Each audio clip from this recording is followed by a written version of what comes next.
don't have access to the PPA for this year. So our focus has now shifted to the wind projects because wind, the PPA is still available. And we have a 125 megawatt wind project under development in Vinh Chai province, which is about 120 kilometers from Ho Chi Minh City. This is a nearshore wind project. So our focus presently is on wind projects because the PPA is still available.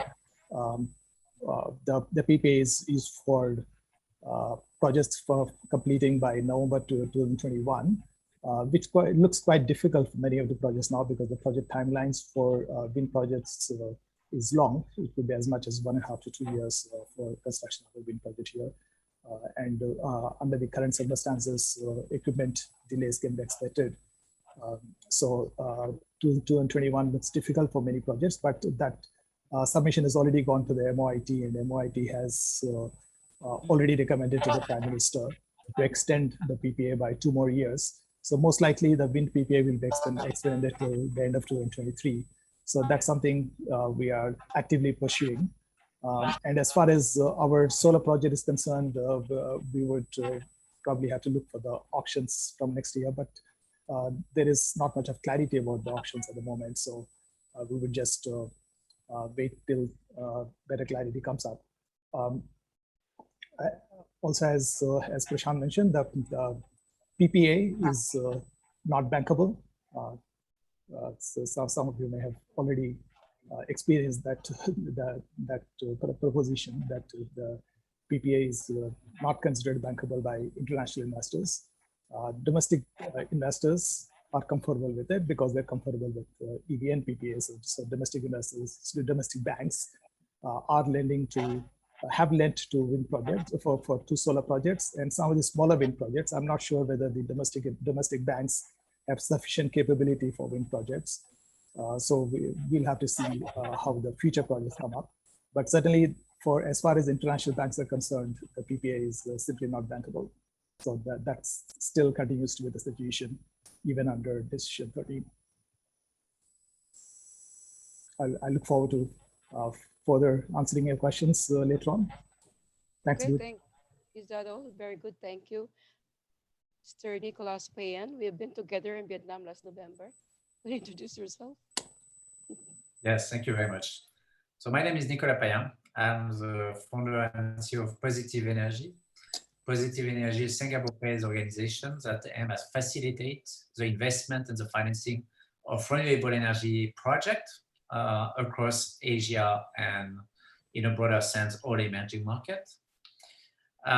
Typically, we help project developers and asset owners with their fundraising activities for them to finance the development, the construction, or to find investors that can offtake their assets post-COD. What makes us really different in this space and in the industry is that we operate our operation through a digital platform that has been built for purpose.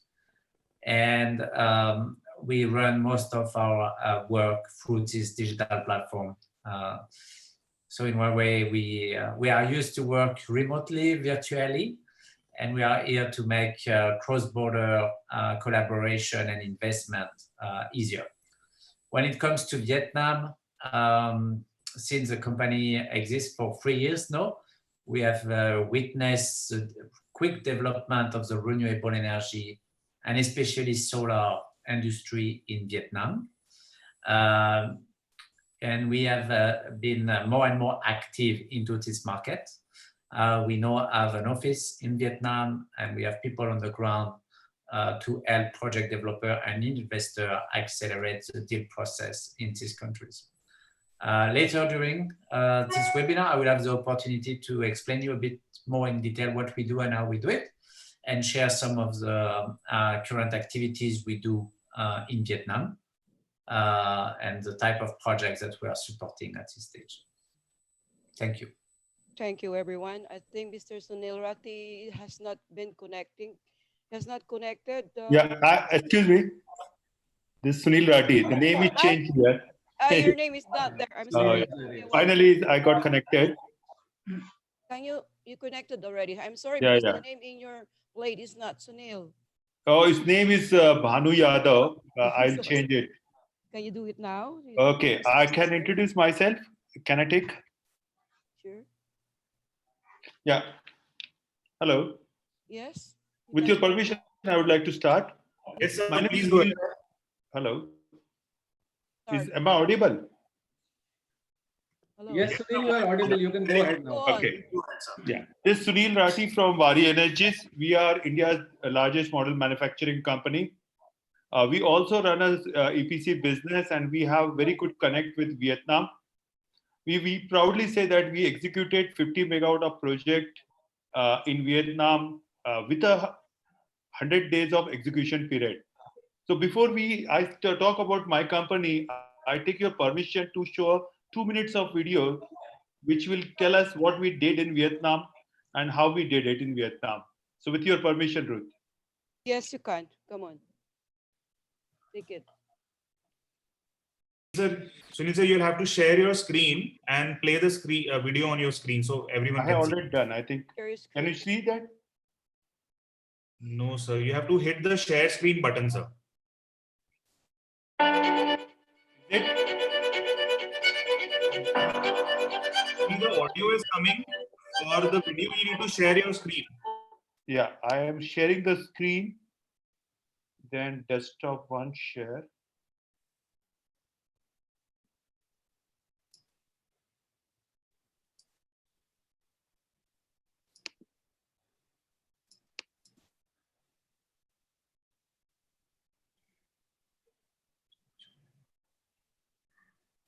Yeah, it's enabled from my side. You can share the screen now. Okay, that's what. Okay. Okay. Can you see Somebody- my screen now? Okay. Somebody else has done this, I think. Can you see now? Yeah. We are seeing Satish. Not your screen, sir. Oh, I'm really sorry. Okay, without taking much time, then is it possible to do it in next 1 minute? Then we continue, or then I speak. Speak.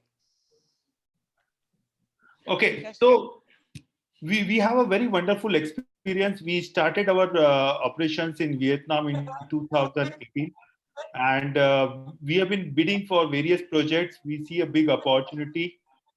We won the project of 50 megawatt, and in less than 100 days per time in field, we executed 50 megawatt of project. If COVID would have been not there, I would have been in Vietnam. That is the opportunity we see in Vietnam. In terms of APC, we have really enjoyed working in Vietnam, even though there was a barrier of language, there was a barrier of different grid code, but we really enjoyed working with Vietnam. And but in terms of typical quality requirement, timely execution requirement, we have very wonderful experience. And we would like to do much more in Vietnam. We are already in talks with a lot of developer for their requirement, including the ground-mounted rooftop as well as floating solar. So we see a big opportunity considering company as a Wari sees a lot of opportunity in Vietnam for EPC for the EPC work. Thank you. That's all from my side.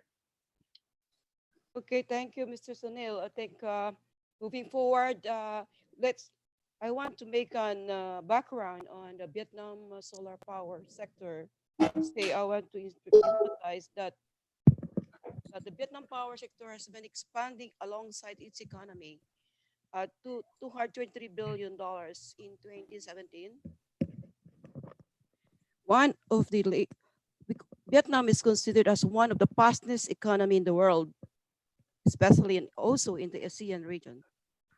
And the year growth of Vietnam, it ranges from 5% to 7.1% from 2013 throughout the year of 2019. So the government aims to expand its power capacity, but however, renewable energy does not move forward. However, the government of Vietnam aims to raise solar capacity at 5 point, at about 5.5%, but that direction has been reached by in 2019. And it also is still intends to move forward 12 gigawatt by 2030.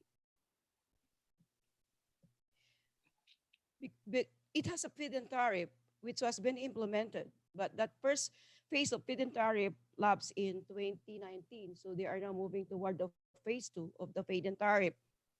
There are issues actually that is facing the implementation of expansion of feed-in tariff.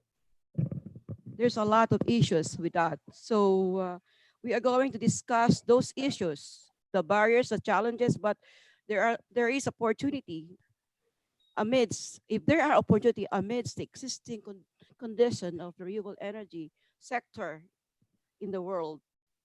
If we are going to look at the situation now, we have to discuss what is happening now and also the direction for Vietnam Solar in the midst of the COVID-19.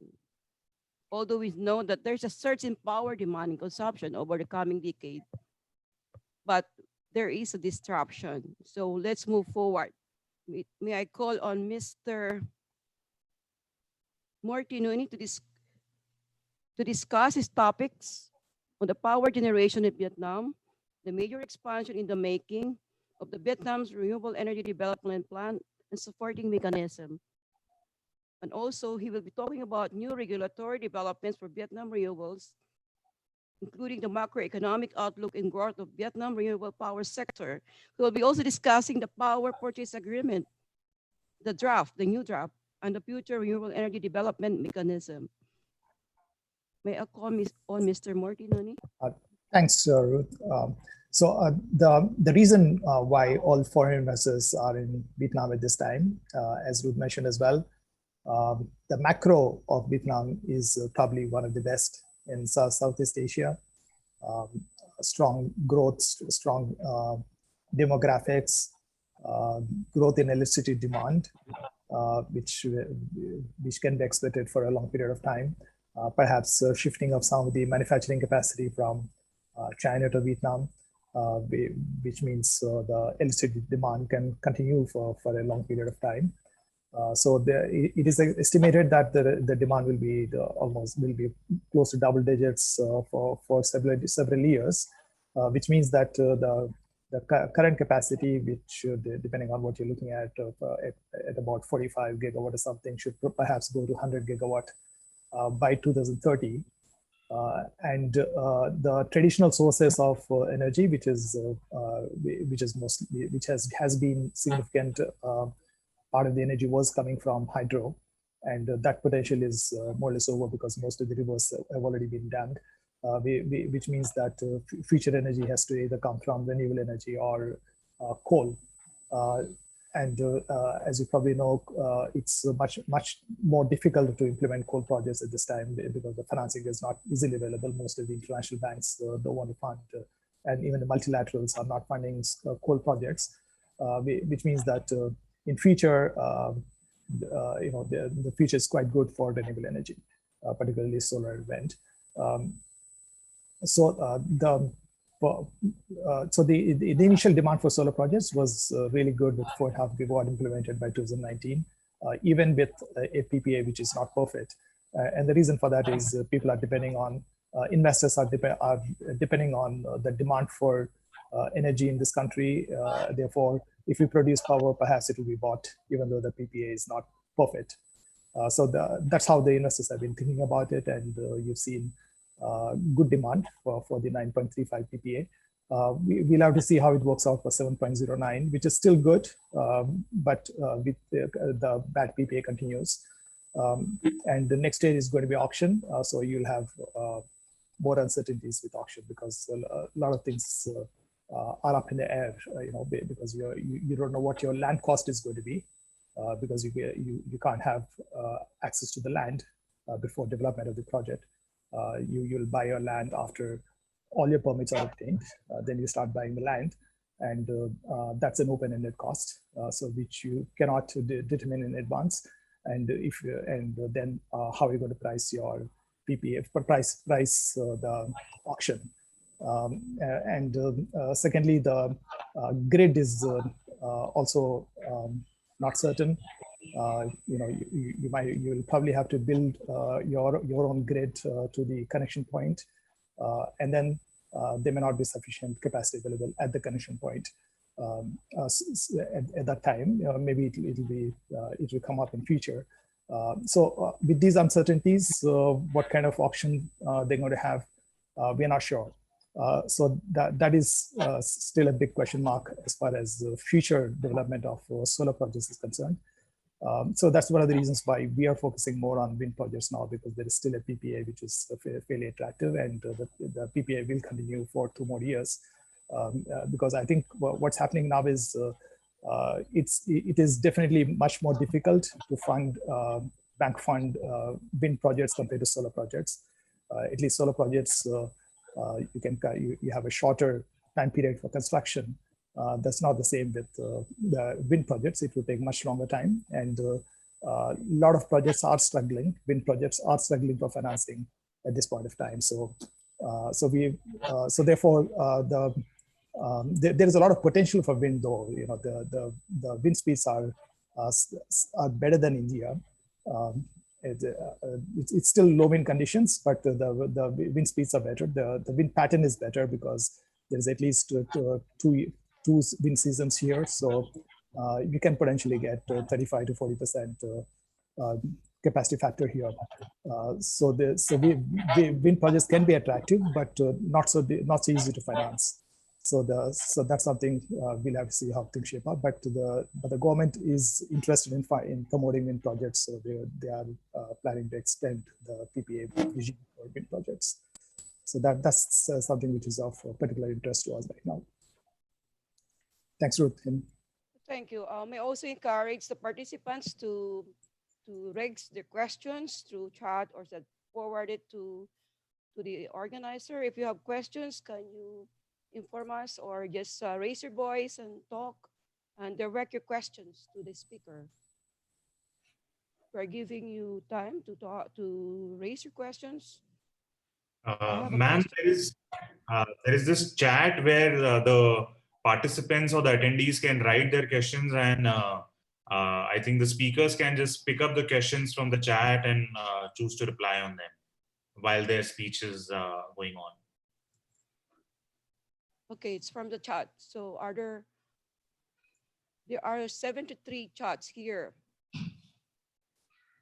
Yeah, so I just request all the speakers to keep an eye on the chat, and if anything that is worth talking about, then please take that up during the discussion. Thank you.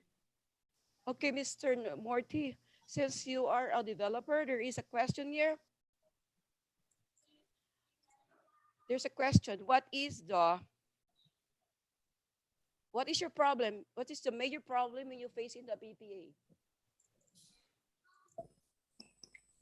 So PPA, there's a lot of issues in the PPA. So basically, there is no protection for curtailment. So there are various points, various reasons why you could be curtailed if there is a grid failure or grid under maintenance with your connection or further connection from the connection point to the EVN connection point. So there is no take or pay here. So when you're talking about basically if you're expecting the bank funding, bank wants certainty of payment. So if you're able to get only 50% of the revenue, then you will not be able to pay the bank that year, either for interest payment or your installment payment. So that's a big deal. Your banks can't be expected to take development risk. So banks are expecting developers to backstop the project. So the developers will have to give parent company guarantee as well in order to fund the local projects.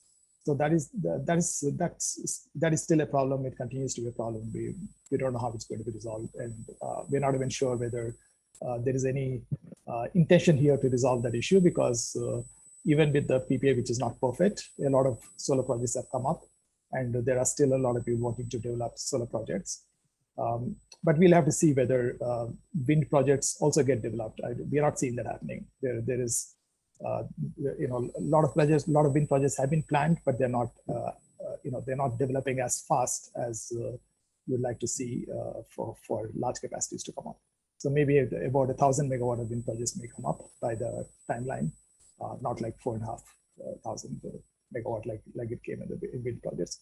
And for future, you're talking about auctions next year, so that is another big uncertainty coupled with the bad PPA. So that situation continues, and it's not yet resolved. Thanks, Ruth. Is that's good.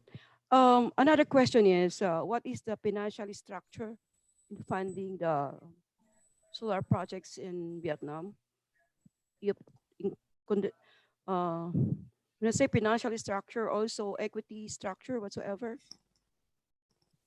So as far as the MOET and the government is concerned, the provinces, so they're expecting the developers to come with 20% equity, but that's usually not sufficient for the banks. So banks would expect anything from 30 to 40%.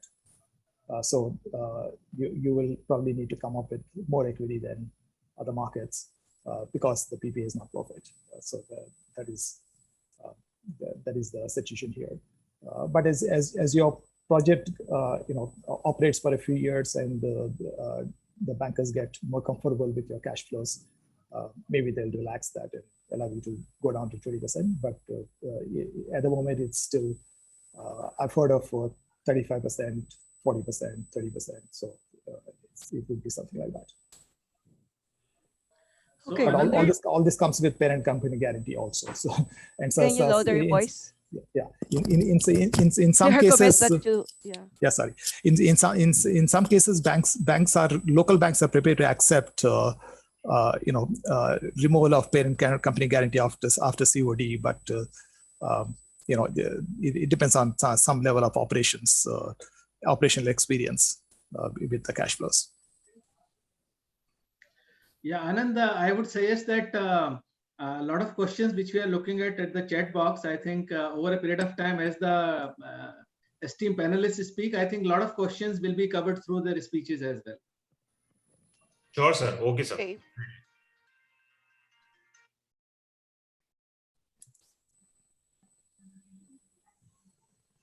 Okay, let's move on. May I call Mr. Trang Tran to talk about the Vietnam's energy future? Sure. Yeah. Let me try to share the screen.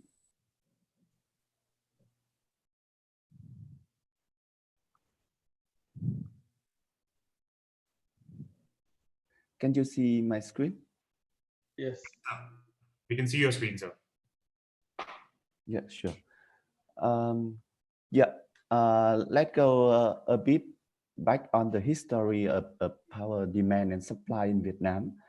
You can see in the chart, the left column is the demand for electricity, and the light column on the right-hand side is the supply of the electricity in Vietnam. Over the year, it's always been in the shortage of electricity in Vietnam. But the situation getting more and more worse since 2022. Vietnam, the main reason for the shortage is the national grid is not efficient enough, and the new investment getting delays from the master plan of the government. In Vietnam, we have a master plan. The most recent one, we call it Power Development Master Plan number 7. This has been issued since 2016, and the government now is considering and studying to revise that PDP 7. Let's call it PDP 8. It will be going to issue very soon, maybe early next year or end of the next year.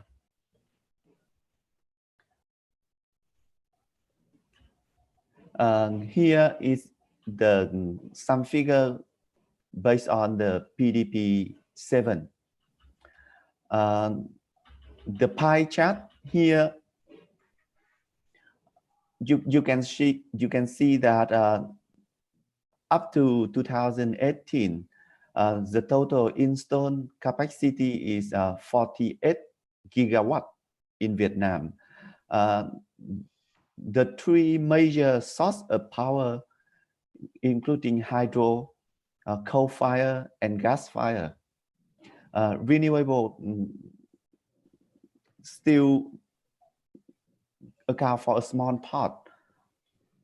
And on the right hand side, this is the forecast figures based on the PDP 7, which was issued in 2016. You can see here the government put the coal fire to account as a major part of the generation mix in Vietnam. They put some effort on renewable power, but at that time, 2016, they do not expect the renewable power become very well developed for the time being. So the practice indicate that the government is now been delayed with most of their coal fire project. In the PDP number 7, they list out a lot of big project. Let's say we call it usually when develop a big project for coal fire of 1,200 megawatt. The investment scheme is BOT, mean build, operate, and transfer. That BOT scheme involved very much negotiation back and forth between the investor and the government. And the investor usually will request for some government guarantee on their investment. But recently, due to the environment issue with the coal fire, and the financing become very difficult for the coal fire project. That's why from 2016 until now, the government had been suffering the delay of the BOT investment. It means they cannot get what they expect in 2016. Then that's why in 2017 they put the new regulation for developing renewable power.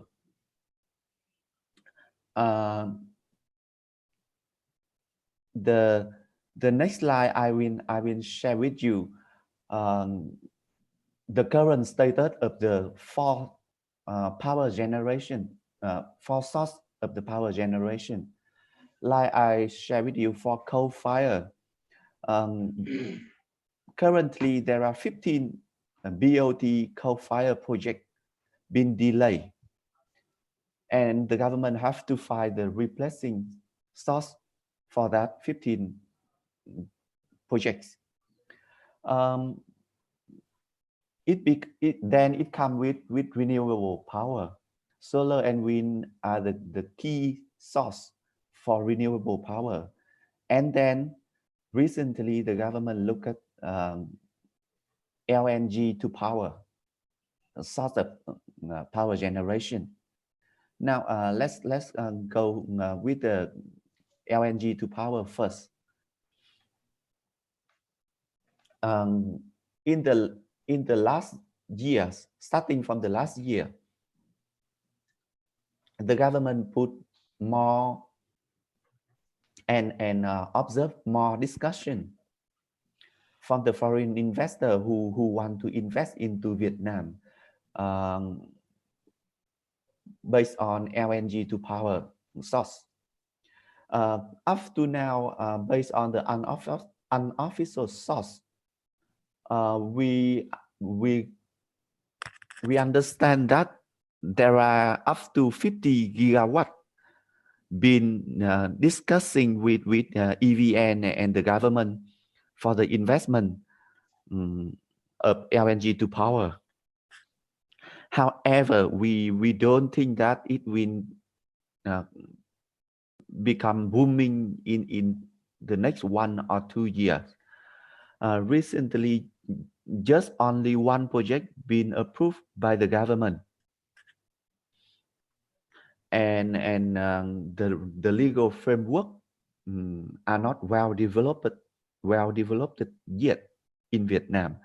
That's why the market needs some pillar project that testing the environment, testing the government, and also testing the investor. So when we talk about LNG to power, it will be on the long run rather than for short term in the next 1 or 2 years. And now let's talk about solar and wind. First, for solar, you may all know that Vietnam applied the feed-in tariff scheme. Last year, they finished with the first feed-in tariff of 9.35 US cents per kilowatt hour. And recently they announced the second feed-in tariff, which a bit maybe significantly lower than the previous one. And for the 36 project that been approved by the government, and such project need to get COD by end of this year to get that feed-in tariff. So the question is, what is next after the second feed-in tariff?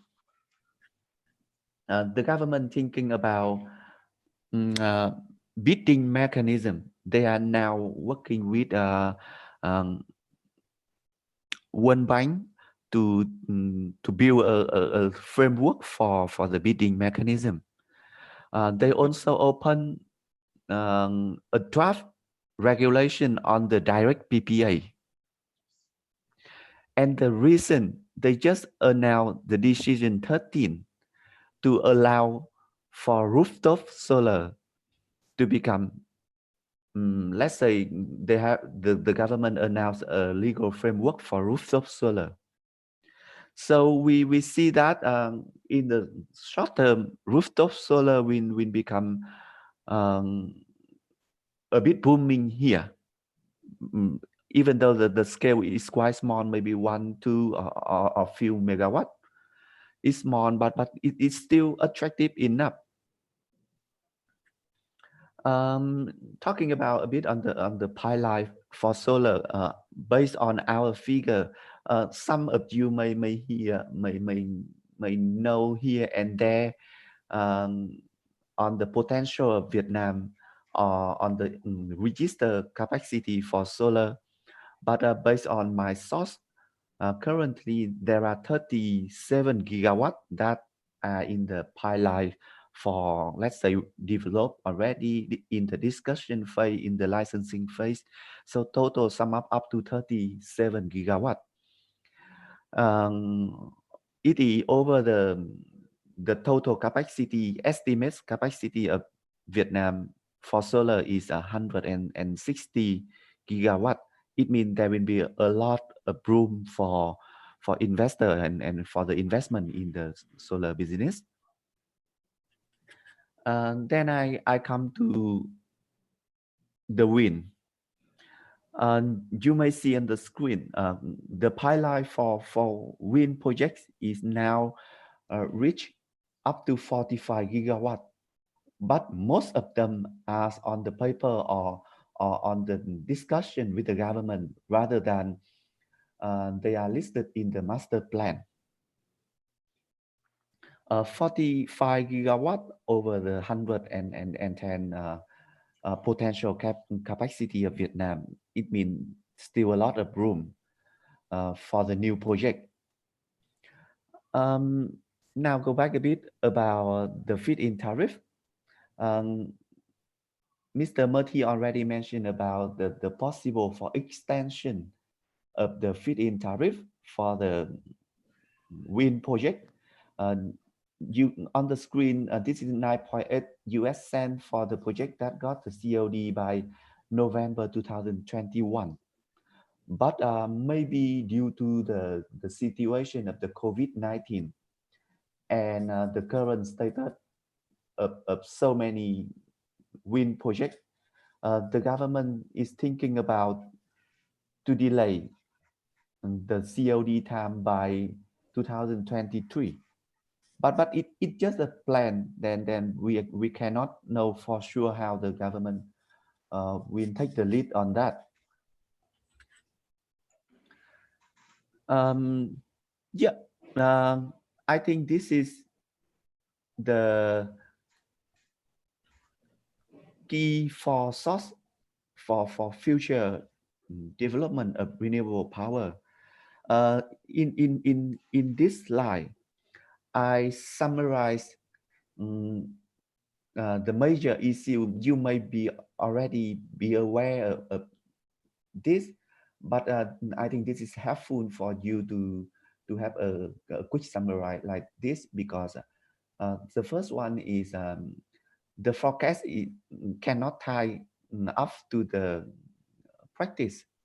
It means the government need to update their plan frequently, and the regulation to support for that plan also need to be issued quickly to support the development of the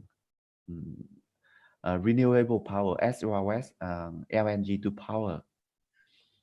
The power system in Vietnam lack of transparency. This is about EVN as the single buyer, and how your capacity can be, let's say, fully utilized or mostly utilized. This will be the negotiation with EVN.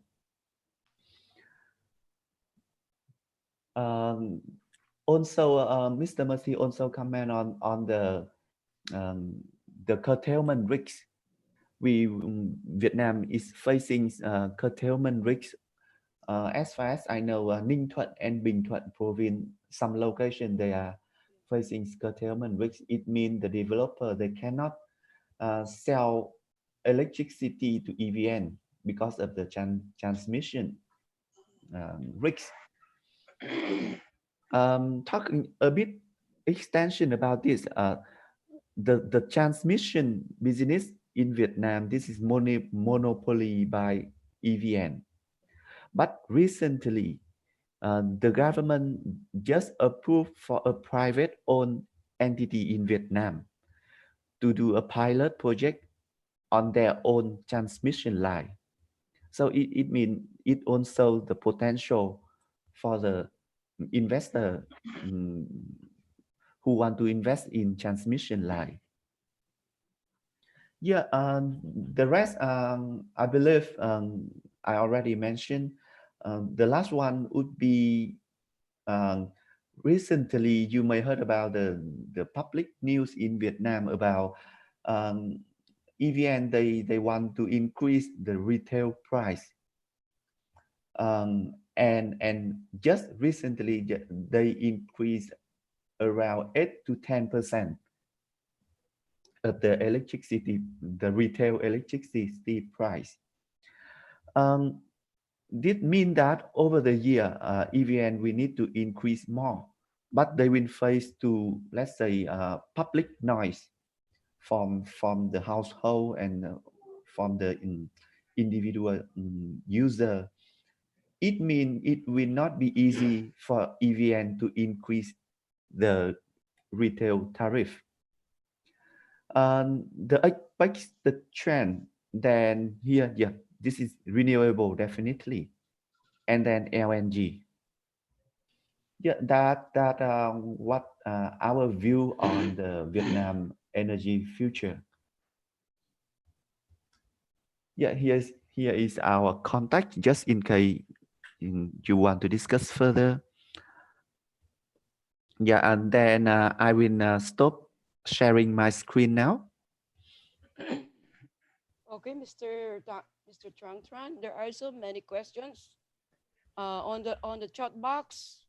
One question is, what is the required land area for a 1 PV solar power plant? But these could be discussed.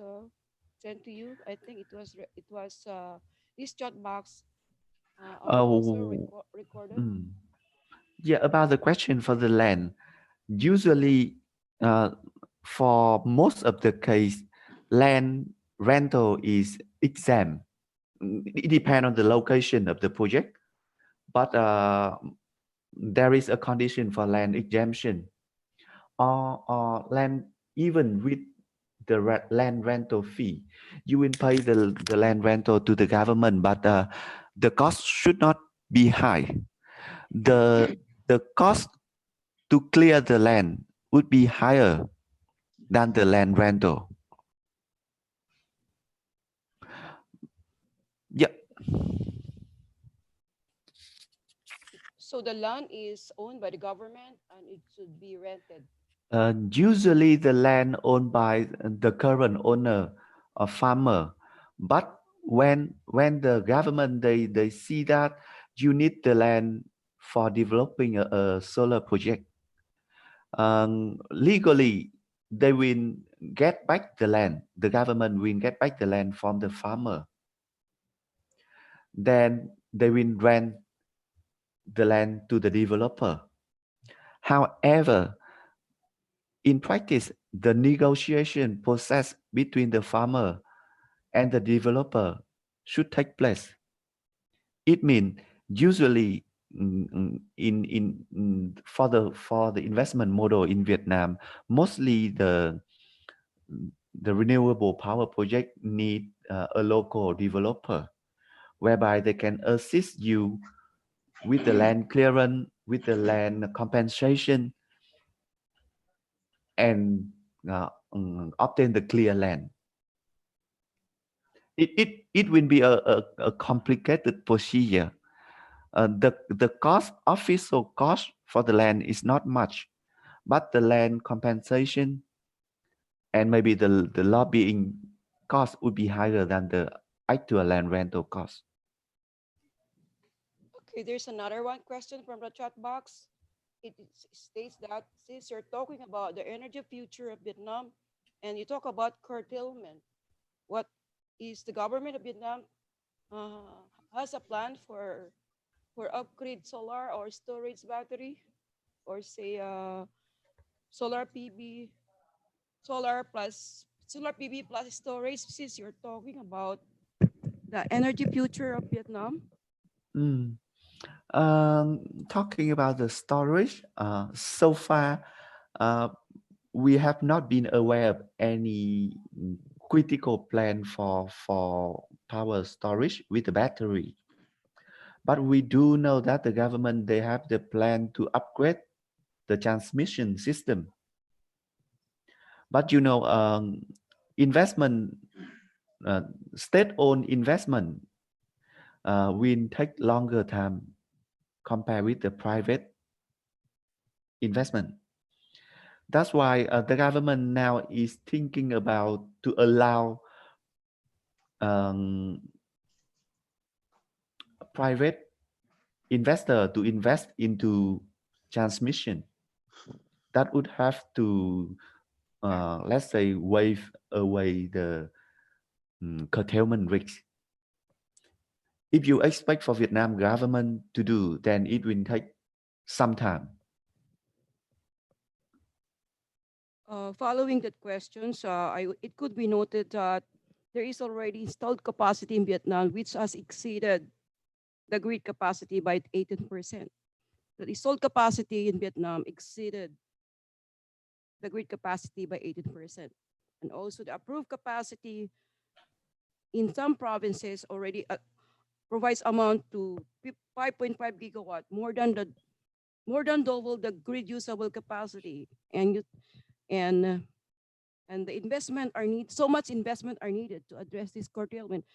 What is the action of the government of Vietnam as to the curtailment? Are there policy that would address the curtailment of the government of Vietnam? Unfortunately, so far not yet. So it's what happened to the stranded solar capacity? For the solar capacity, the government they know that the register and installed capacity has already been over their plan. That's why the government now is working on the revised master plan number 8 that I mentioned before, and hopefully it will be issued by next year. And you're talking about the future solar energy, the solar future in Vietnam. Have you heard of distributed energy? What is really the plan on CNI? The off-grid projects is that a part of the Vietnam solar energy future? For that, I don't have. Sorry, but I don't have information on that CNI. Okay. Yeah.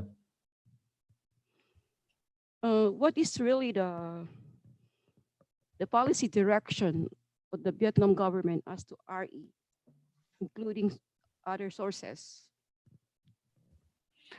The government they know. I mean, they are smart enough to issue the time limit for their feed-in tariff. If in the future they think that the feed-in tariff is enough because it attract enough capacity, then they will, I believe they will turn to tender for the project rather than provide a fixed feed-in tariff.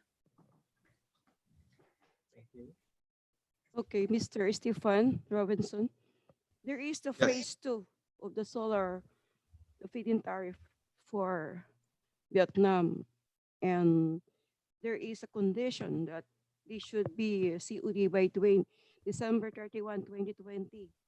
What can you say about this? No, I mean, sorry. Yeah, please go on. Yeah. I mean, it's obviously, I mean, it's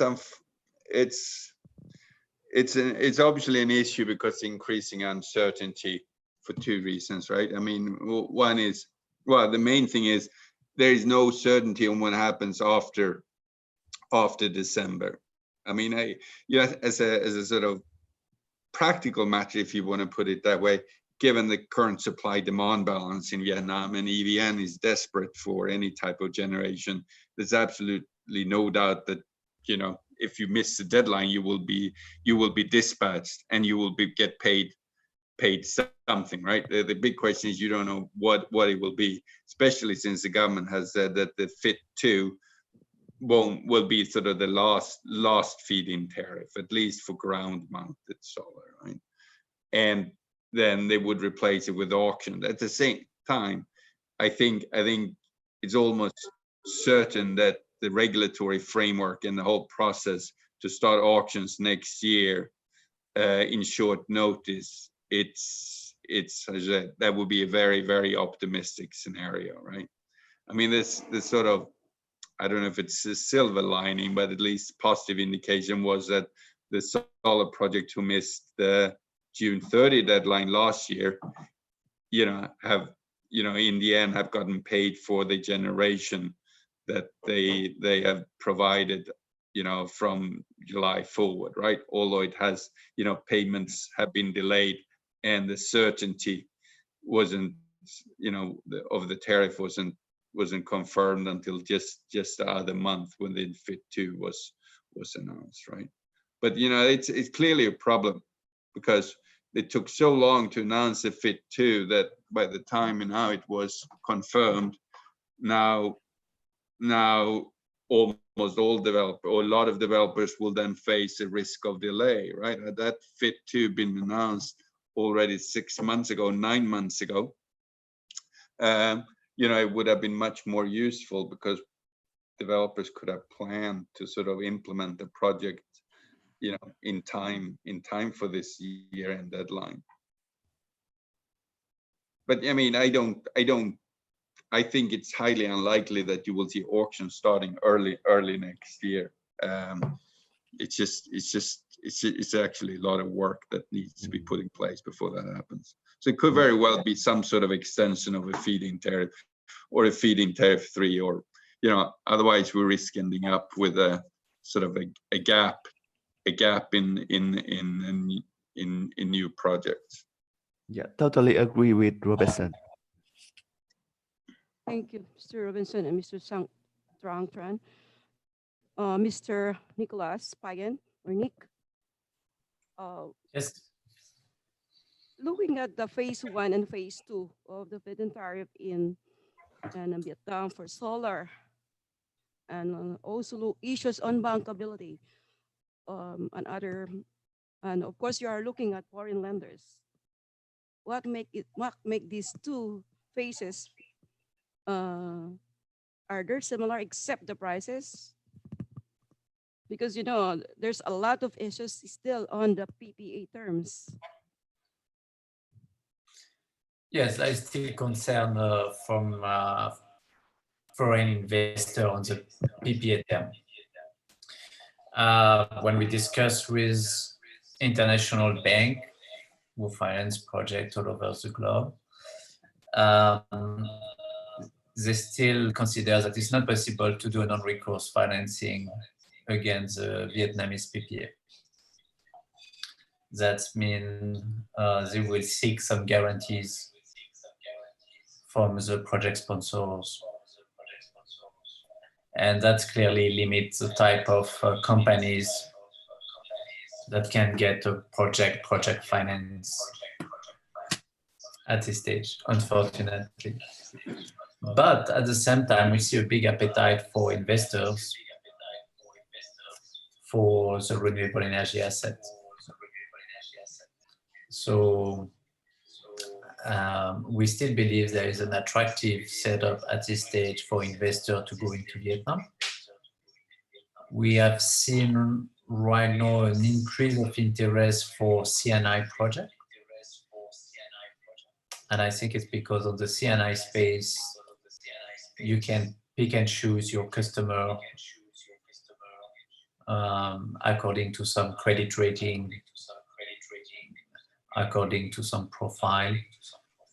And also today, the self-consumption model still provide a higher level of profitability than the feed-in tariff. So I think moving forward, we will see a very big momentum on the solar rooftop segment in Vietnam. This project faces a lower risk of curtailment, offer a high level of returns, and there is a large market that can be addressed in the Vietnam. I agree with the comment from Stefan. I think some announcement from the authorities on what will come after the FIT2 will be welcome. I think in the current situation, there is a number of execution and operation risk on the project, and they have this deadline at the end of the year, and nobody really knows what's going to happen after. So I think more we will move ahead during the year, more cautious the investor will be. So I think we would really welcome some kind of visibility or announcement on what will happen post the FIT2, in order that the momentum that we see happening now is not stopped in September, for example.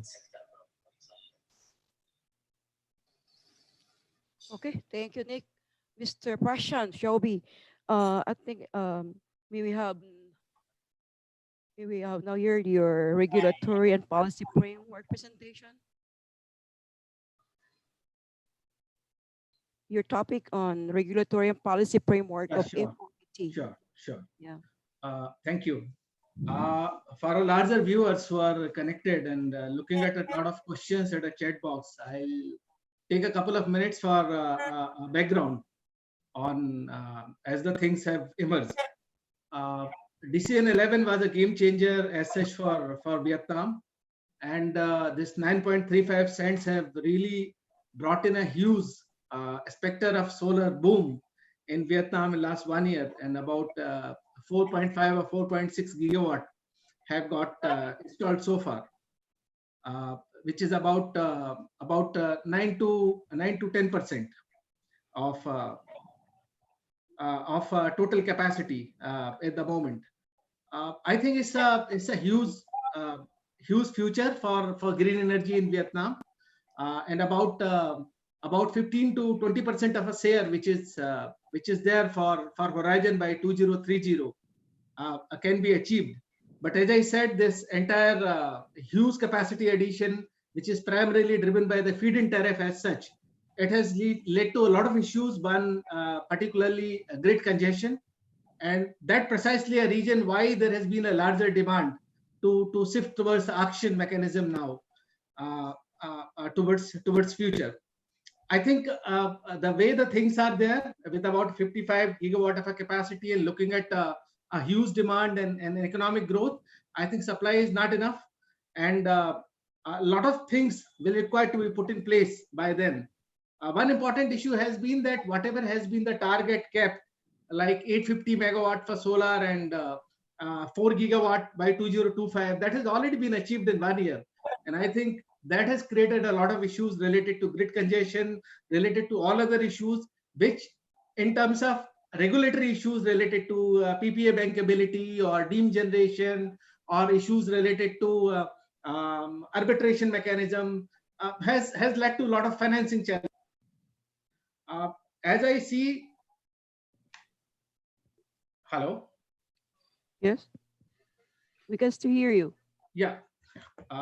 So Vietnam today seems to be in a transition phase at this point of a time.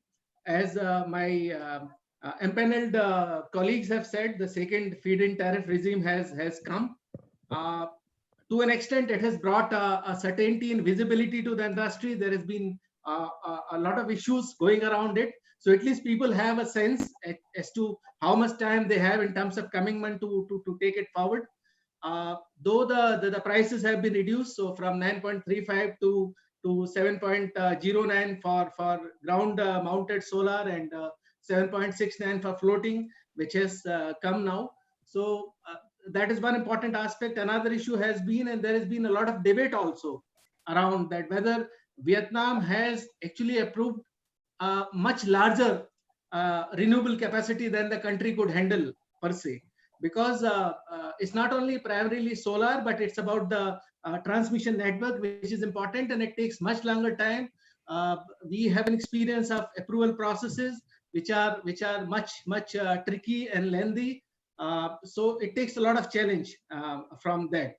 I think auction, which is there in future, will be something interesting to watch for. As compared to the rest of the Vietnam, particularly the south, which is more rich in solar, and I saw a lot of questions, people asking that which area of Vietnam is to go for. I think Ninh Thuan has a special treatment as of now, more especially too because a couple of nuclear projects in the past were abandoned, so that is why Ninh Thuan has a special focus now with a special tariff with the rest of a regime, and even there too. About 1 gigawatt has been done, and 1 gigawatt is almost like various processes. Rooftop has our own kind of a developmental regime there. About 450 megawatt of rooftop has already been installed with a good tariff, which is there for rooftop, about 8.38 cent. So from decision 11, I think we can see in the entire regulatory mechanism as is unfolded. For example, announcement 402 came in between, and that was a landmark because in announcement 402, which has come from government office, it has the seats for decision 13, and it has a seat for seats available for future auction mechanism, as well as for the direct PPA scheme, which is the draft of which has been submitted now. Going forward, one important aspect has been, as the signals have come from the government office, as I see that the priority is going to be more on the power grids rather than the power sources. I think that is very important for our viewers. Note also that the entire supplement of the master power plant will have focus more on power grids, which is evacuation, rather than the power source. And also in the context of looking at provinces where renewable capacity is far lesser congested than the rest of the provinces. So I think that is what a grouping which would be there in the context of approval. Wind has own segment for onshore and offshore, a good tariff now and as a relief. So a lot of issues are there for the wind also in terms of 6-month data which is available, and the looming timeline. And especially with the COVID now, entire global supply chains have been affected. That is gonna be a large challenge for wind per se. I think a lot of clarity has come from decision 13 per se, because a lot of people were asking about the regulatory framework. So at least now government has classified the project, ground mounted project, rooftop project, floating solar project, this entire direct PPA regime, which is going to be implemented by wholesale electricity market. That draft has also come up. Grid connected project have again been bifurcated into ground mounted solar and the floating solar, and rooftop has a new FIT applicability. Even 1 year has been reduced for it. So I think that will have its own challenges.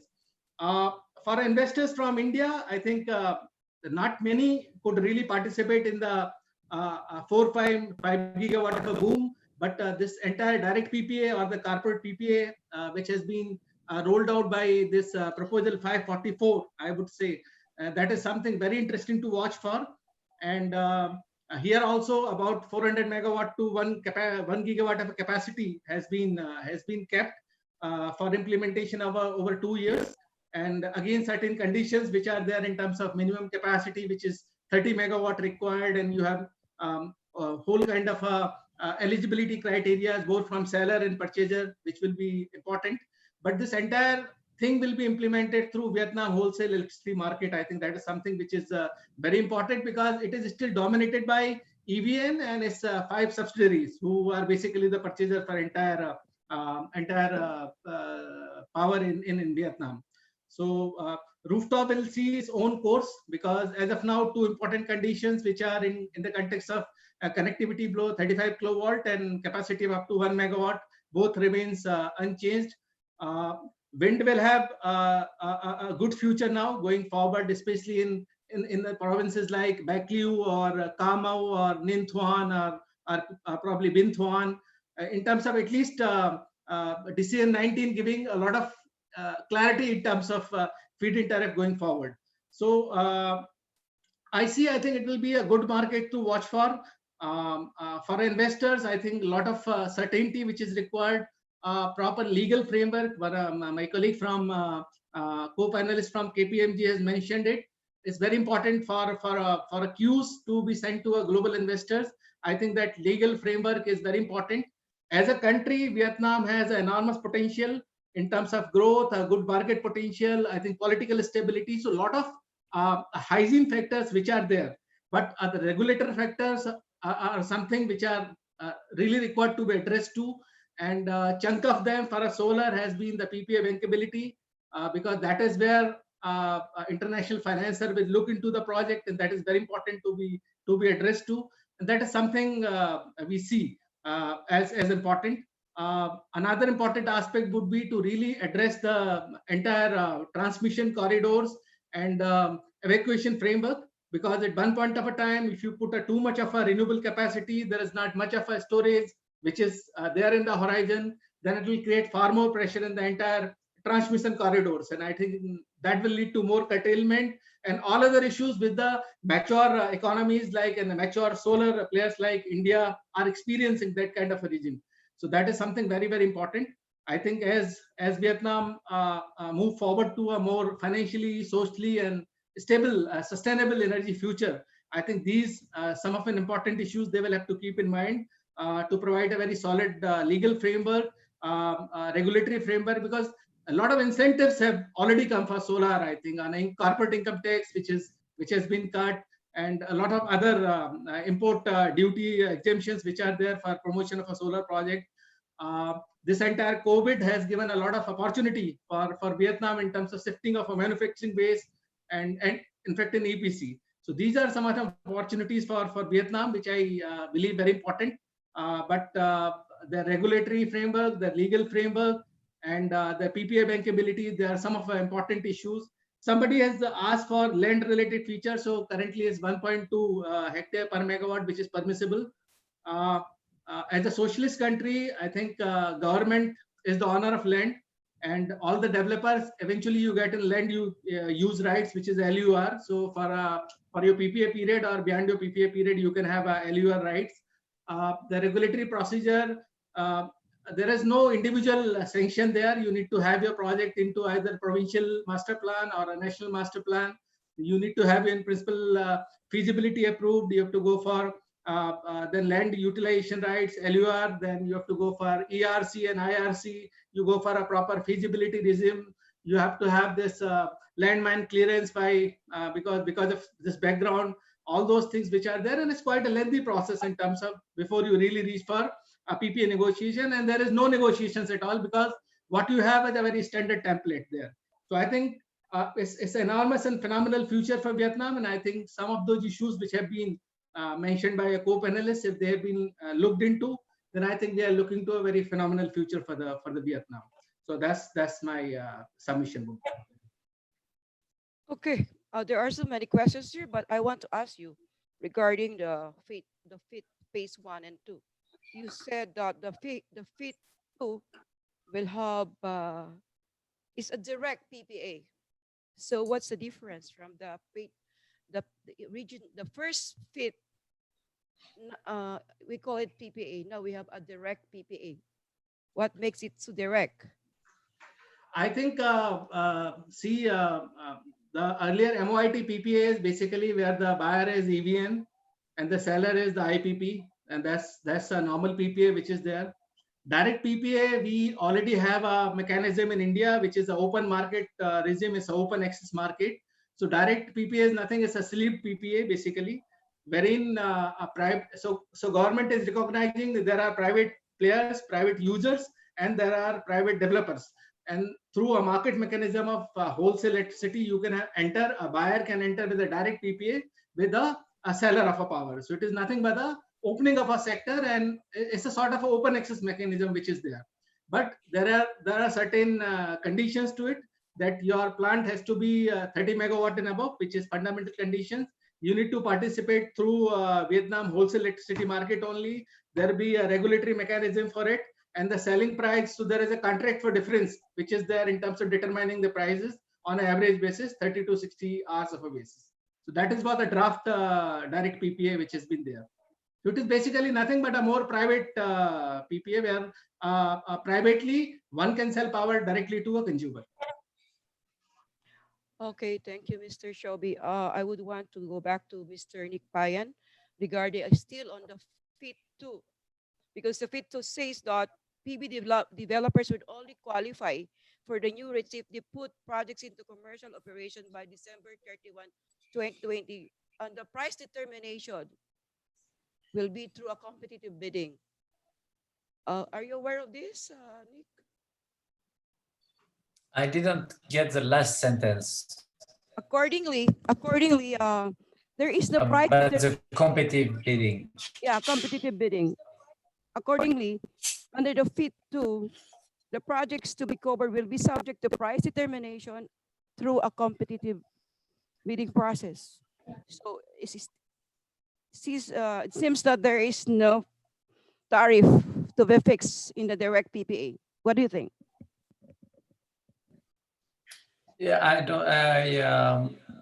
I understand that if you put in place a direct PPA, you should have a fixed tariff, and that should be open as a competitive bidding.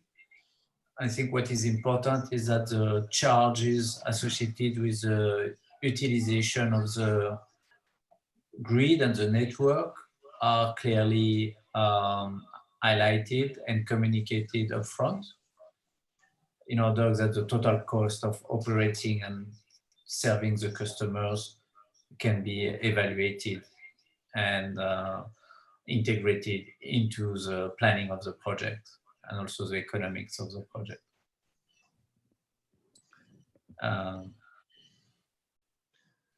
I think you risk. I mean, I'm not talking to you Okay. directly. I'm talking to the moderator. I think you have to be careful not to mix up the DPPA with the sort of the long-term plans for a competitive auction to replace the FIT 2. Fit too, because Yeah, but the DPPA is meant as a complement in the sense that you're not you would have a direct arrangement with an industrial end user in addition to sort of selling into the market to EVN, but that's not through a, you know, it's not based on an auction per se. It's very much based on a negotiated tariff with the end user, and then which then is contracted through a contract for differences. And then the DPPA is just you get the market price from the traded Viva market from EVN, right? So it's a very different structure in many ways than the sort of the current FIT 2 and, you know, future auctioned PPA with EVN. Okay, thank you. Moving forward, I would like to talk about the barriers based on the study we had conducted with USAID regarding the barriers in the Vietnam solar market. There are 4 aspects and barriers in solar power in Vietnam. One is the social barrier, economics, financial barrier, technological barriers, and the regulatory barriers. Social barriers, we're talking about your public awareness and public information as to usage of solar in Vietnam. Some people doesn't aware what's all about solar energy. Just the distribution just installed solar and distributed. Also, there's a lot of experienced professionals in Vietnam in the solar development. These are issues that could be questioned, be disputed actually. This is issues on the social barriers. As to the economic, financial barriers, of course, there is still high initial capital cost, and there's a lack of financial institute. There's a lack of investors, especially foreign investors. There's a tough competition from fossil fuel because Vietnam is still majority fossil fuel powered country, and they have only a portion of the energy mix for RE. The allocation for RE or the energy mix is very negligible. And there's a lack of pure subsidies compared to traditional fuel. Also, when it comes to technical barriers, there is limited availability of infrastructure and facilities. We're talking here of grid, land, and also grid connection is lacking. We're talking here of curtailment. Also, there's a lack of operation and maintenance culture. There is lack of research and art and development capabilities, and there are so many technology complexities that only foreign companies could do it. As to regulatory barriers, there is a lack of clear defined, consistent market rules and regulation, as well as institutional capacity that hinders solar and renewable energy development and growth in Vietnam. This has been recognized as one important barrier. The high upfront cost of the investment, along with cumbersome requirement regarding payments, devices, and equipment, serve as a barrier to greater adoption of solar power. there is administrative and bureaucratic complexities, and there is impractical government commitments. I'm sorry to say this, but this study has been conducted by international group. There's a lack of standards and certification. Those are barriers. Again, let's move on to the opportunities. With the current situation now, Madam Ruth, I request you to give chance to Mr. Tran. I think he has to leave for some call, so he can give his closing comments. Mr. Tran from Peking. Mr. Yeah, Trang, thank Trang you, Mr. before Gusta. you go forward, I would want to ask you, what are Please. the challenges they could see in the Vietnam solar market? The challenge there is the uncertainty of the tariff or the mechanism in the future. That would be the obvious challenge on the regulatory perspective. And the other challenge is from the licensing perspective. Putting the project into master plan is not easy. Then you will need a local partner to work with you closely with that. Yeah, I think that the two major challenge for the renewable power in Vietnam. Put aside financings and some other point, but from the regulatory perspective and macro environment. So those two, I think, are the most barriers. That's well said. But in spite of that, can you see still a lot of opportunities in doing solar power in Vietnam? Sure. I think the feed-in tariff is good enough.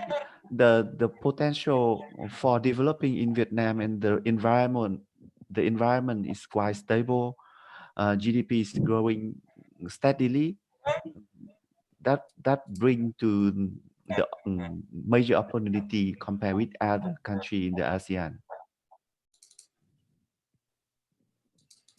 Okay, thank you, Mr. Trang Tran. I think you want to leave. Yeah, thank you. And this is my pleasure to join the webinar. If you have any question, please feel free to ring me at any time. Pleasure to talk to you all. Thank you. Thank you for participating. Yeah. Thank you. Goodbye. Moving forwards, may I ask everybody in the panel to discuss something about is COVID-19 rewrite first major clauses in the PPA? Nick, COVID-19. What happened in the provisions in the PPA regarding force majeure relative to the COVID-19?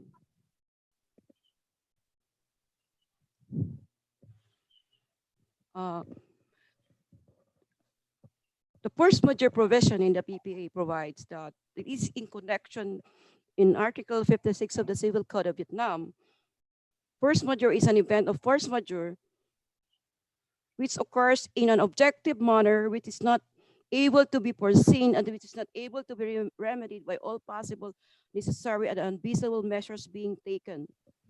Under the PPA of Vietnam Solar, the first PPA or under the feed-in tariff, when the contract has been perfected, there is no COVID tariff yet, COVID-19 yet. So there is no force majeure regarding the pandemic, and force majeure terms does not provide any epidemic or pandemic. What is your opinion about this?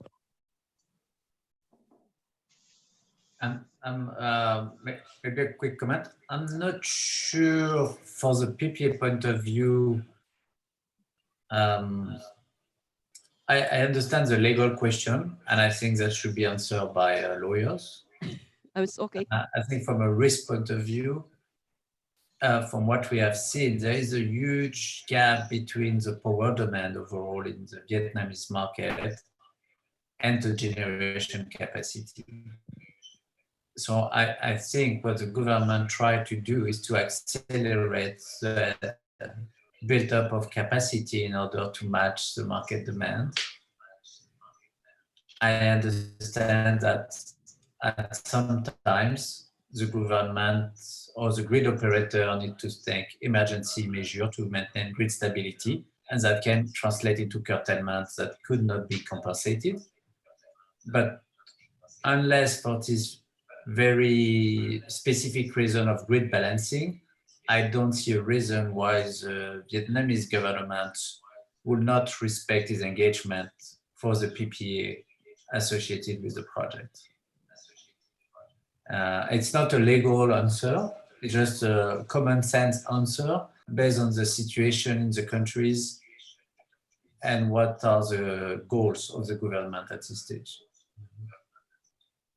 No, I think if I can add on to it, force majeure condition, as could be there in any of the contracts. I think Ms. Ruth is quite right that the epidemic is not mentioned as such. In normal force majeure condition like act of war and all those things are there. I think it has to be initiative from, because a lot of developers has already reached in terms of to reach to MOIT in terms of extending the COD. And there has to be a decision from the MOIT itself, looking at the COVID scenario, especially the supply chains which have been broken, as to which kind of a relief they can provide under the PPA. I think it's a unilateral PPA at this point of a time from EVN, and there has to be a intervention from the MOIT EVN, which will be required if you really want to extend the COD to admissible term. Mr. Robertson, what is your opinion about this matter? No, I would just sort of repeat what Nicolas said about the COVID-19, right? That, you know, as far as where, you know, whether one can claim force majeure, and, you know, it depends. That's very much a legal issue. And I think even if you ask 3 lawyers, you probably get 4 answers, right? And it's not an issue that's unique to Vietnam. You know, so I you know, in some sense, I think, you know, overall, if you bring it back to the discussion on the sort of the what happened at the end of the FIT 2, and, you know, like it's the impact of COVID, the direct impact of COVID-19, I think in many ways have been that it has slowed things down, right? It has slowed some of the sourcing, and, you know, from a development point of view, slow down the implementation of the project, right? Because there's supply chain issues, right? So it introduces sort of an additional layer of obstacles or risk as far as the December deadline for the FIT 2, right? At the same time, you know, the flip side of that is, you know, it does, I would suggest, bring some sort of potential for, you know, maybe there'll be some extensions of the deadline, right? I'm not saying it's likely, but I think at least it opens up a bit of a possibility. And then we've seen for the wind feed-in tariff, which faces a similar issue in some ways, you know, more severe issue in the sense that it takes longer time to build a wind farm, that MOIT has proposed that the wind fit is the period for the wind fit is extended, right? So in some ways, maybe the COVID-19 and the sort of this implications for development provides a bit of an alibi to, you know, the government to extend the FIT 2. But, you know, contractually, I think it's, you know, I don't see that being, I mean, you can ask the lawyers, but it's clearly not going to be, you know, a definite answer on that. Okay, thank you. There are some questions in the chat box regarding insurances in solar power development in Vietnam. What can you say about this insurance in solar PV installation? It is directed to Mr. Nicolas Payen, the insurance thing in PV development in Vietnam. Well, I think there is a number of insurance companies who can provide insurance for solar PV, both during construction and later during operation. There is a number of international companies who provide even performance-based guarantee for solar PV. I didn't see that too much in use in Vietnam, but I know that such insurance exists. So I'm not sure if I answered correctly the question. You're talking about cyclones, et cetera, about right. But on the point of view of developer, it's covered by the insurance policy during construction and after construction, during operation and maintenance. As far as I know, insurance are required in 3 phases of solar PV development. Yes, Yeah. Yeah, we typically see 2 sets of insurance during construction and an insurance post COD to cover the risk linked to the operation of the solar rooftop or the solar farm. Mr. Shobi, what can you say about the future? So the opportunities in the, you talk about the policies, the framework. What are the challenges and opportunities in the solar power in Vietnam? In your according to your company direction? I have mostly covered most of the challenges which of development of solar has been unfolding. Related to earlier regime where which have been provisions under decision 11 to decision 13, I think a lot of clarity has come, though the another issue is that a lot of capacity is in place, much larger than what has been anticipated earlier, and that probably is one of the reason why the emphasis to go on for the auction mechanism now. I really don't know at this point of a time where the projects which are, whether all of them really be entitled to, or some of the project will actually go for a bidding mechanism later on. So that is one part. I think evacuation grid stability remains much of an issue to be addressed. So these are some of the challenges, and I think regulatory are much more, because as once a regulatory and the financing aspect has been taken care of, I think it raises the confidence of international developers to move into Vietnam. So if you look at fundamentals for solar, whether it's the land or it's the evacuation or it's the financing, there has been issues so as at each of the front, and I think these are required to be clarified, and very stable legal framework has to be put into place. And once an international financer gets a lot of because current whatever has been the solar projects put up in Vietnam, I think most have been financed by the domestic bankers only. Another issue is related to, for example, exchange rates. So whatever is a tariff you get, it's a benchmark to US cent, but you get paid in Vietnamese dong now. So this convertibility issues again will be very important. Once you start feeding and then you start billing and invoicing, for a local developer, it will not be much of an issue, but an international developer, it will be very important if you are able to take your dollars back or not in revenue. So I think these are some of the challenges. Things have moved. It's a lot more opportunity which is there, and especially wind, because it will now pick up. Solar has been a good success so far in Vietnam. I think wind will see a lot of traction.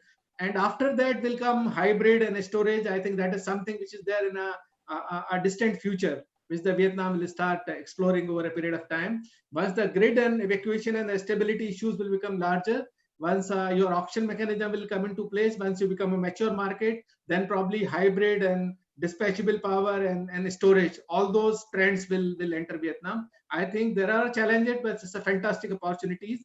As far as a country, I think it's a lot of stability which is there. Lot of reforms have taken place, especially the tax-related reforms, legislative reforms. So that gives a good sense to investors. So that is my submission. Thank you, Mr. Shobi. I think Mr. Noni, Marshall Bertie Noni, are you still there? I think he's out already. Mr. Sunil? Mr. Sunil, I think, is joining us in a bit. So if any other speakers wants to have their closing comments, and then we can hear Mr. Sunil. Okay, can I talk something on what's next ahead? Nick, are you going to say something? Oh yeah, I can give my closing remark, no problem. But I think there is some exciting development in Vietnam coming ahead. There is a rush until the end of the year to get as many projects as possible commissioned in the frame of the FIT2. And I think everybody understands that there will be some kind of FIT3, at least for solar rooftop. But most likely the FIT3 will be less attractive than the FIT2. So everything that you develop, commission this year may have a higher return than what you will see moving forward. So you should definitely rush and make it happen. Moving forward, I think there is some major transformation happening to the Vietnamese markets that everybody want to see and is curious to see how it's going to be operated. The first one is a move to auction, where I believe can help to see much more direct foreign investment in Vietnam, because if at the same time as you have the auction, you are able to really commit on a full take or pay PPA, which could be possible because of the higher level of grid analysis and studies that would be done along this maybe auction mechanism, we could see a drastic acceleration of solar development in Vietnam if the auction comes with a take or pay type of PPA. I believe it should be possible, so I hope it will be the case. And then I think we will see gigawatt of solar utility project in Vietnam being built. The other aspect is a direct PPA. I think it's a model that has been very successful in India with the open access. It's also a very efficient model because the financing of the project is mainly done against the profile of the off-taker.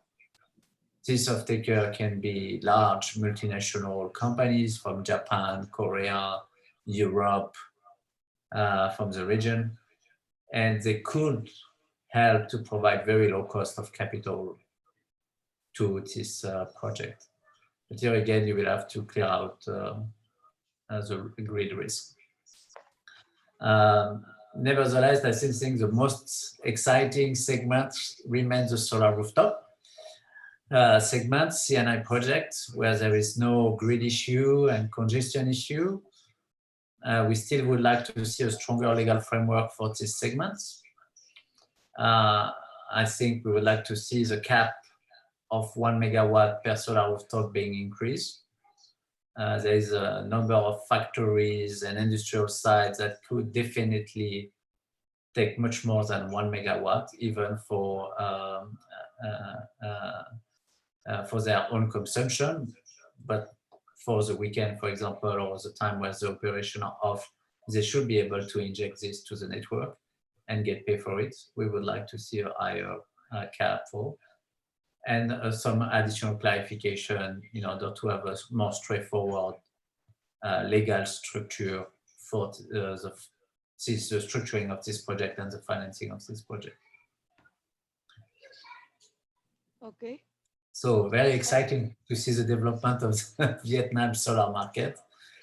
From what we see, we are active in many countries and we have projects all over the region. I would say this is one of the most attractive or the most demanding market right now in Southeast Asia. I'd second that. I mean, if you look at the Southeast Asia region, I mean, it's almost like you can look at it's Vietnam and then it's the rest of the region, right? Clearly, Vietnam has its challenges, but if you look at the size of the opportunity, it's very easy to make the argument that for the near term, middle term, I don't know what time perspective you want to put it on it, Vietnam could be as big as the rest of the region combined, right? And it doesn't matter whether you say onshore wind, offshore wind, solar, or as you know, as you said, right, the rooftop segment. I mean, it's in all aspects, Vietnam provides a lot of opportunity, and it goes back to, you know, in a way, it has, in Vietnam, it has less to do with sort of regulation pushing it, right? Regulations more trying to hang on to the fundamentals for renewables, right? Or power in general, because you're looking at a market, you know, second biggest market in Southeast Asia, which is growing twice the rate of any other big market as far as new demand, and a market which, you know, technically is in deficit already, right? I mean, the only reason you don't see shortages is probably the COVID-19, right? Which hasn't stopped demand from growing, but it has sort of slowed it down. You know, it's probably a bit of a silver lining for NLDC and Vietnam, right? To manage to keep the system together this now in May, right? And so I think you have where you have a lot of power needed, but it's sort of been mentioned, come up a couple of times. All these big thermal projects have been delayed, and those delays in most parts continue, right? So this shortage of power, if you want to say that, is not going to be resolved in 1 or 2. And, you know, if you come up with the best scenario in the world, you can probably say maybe it will sort itself out in 3 years' time, right? So you have renewables now being not only clean and prices have come down.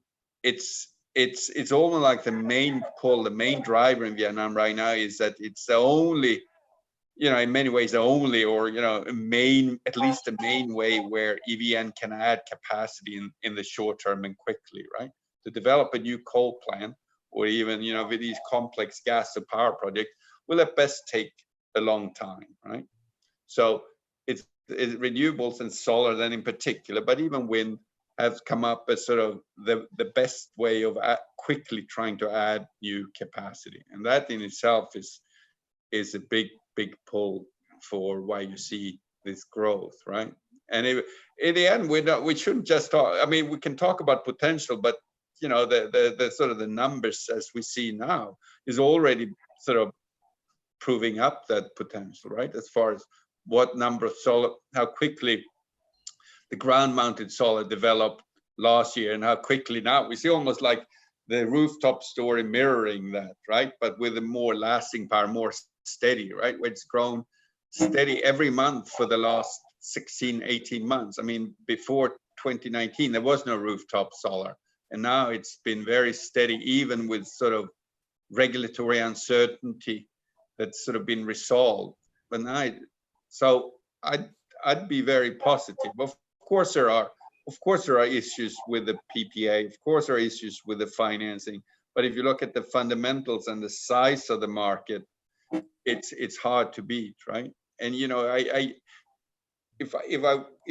don't want to downplay it, but if I were to do it anyway, I would say these issues with PPA, you know, the sort of regulatory issues that exist, it's in some ways it's more of timing. I mean, if we look at Vietnam, if you have a good site, I find it hard. I think it's unlikely that you won't be able to develop a project at one point in time, right? It's almost like a matter of timing, because it's such a big market, such a great need for power, and you can see sort of the transitioning now in the, if you want to call it that, the mindset of the government and EVN, that renewables is not just something you do to sort of keep ADB and World Bank happy. It's actually very, very helpful in both supply and the cost, becoming cost competitive. So. Thank you, Stefan. Okay, can I have my last say now? What is the outlook in the solar power in Vietnam?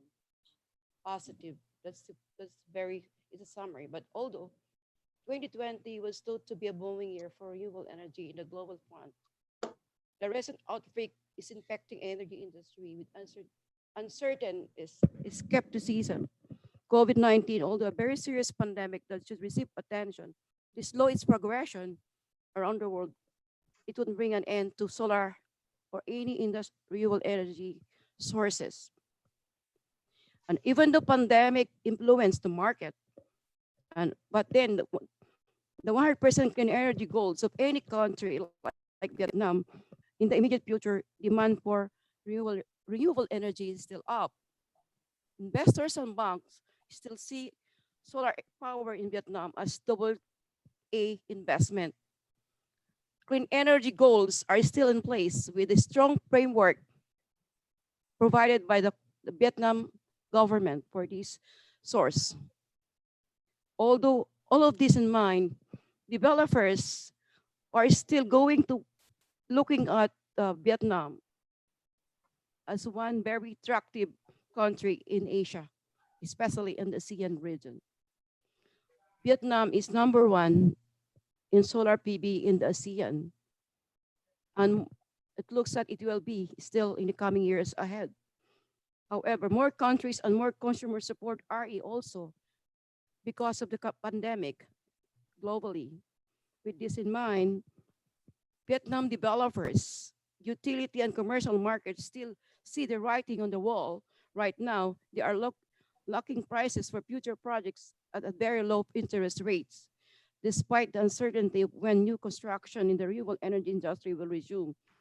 RE projects should pick up again later this year in the year to come in Vietnam. My last word is that even going to the pandemic, the market is well positioned in the Vietnam solar market. Thank you. Thank you so much for your participation. Okay, so I think it was an interesting session, and I'm really happy to know that COVID has not impacted the Vietnamese solar market that much. And the market is great, one of the most important and promising markets in Southeast Asia. So we look forward to coming with more opportunities like these webinars or conferences or bioseller meets, where we'll try to keep the flow of information on and also try to connect more and more businesses for more and more trade to happen. So thank you very much, ladies and gentlemen, for joining us this evening. And I wish you all a very, very good week. The week has just started, and it's, I think, a very positive start to the week. So I wish you all the good luck, and be safe, keep in touch with EQ and our team, and we can probably plan more activities like this. Thank you very much. Goodbye for now. Thank you. Thank you. Thank you. Thank you.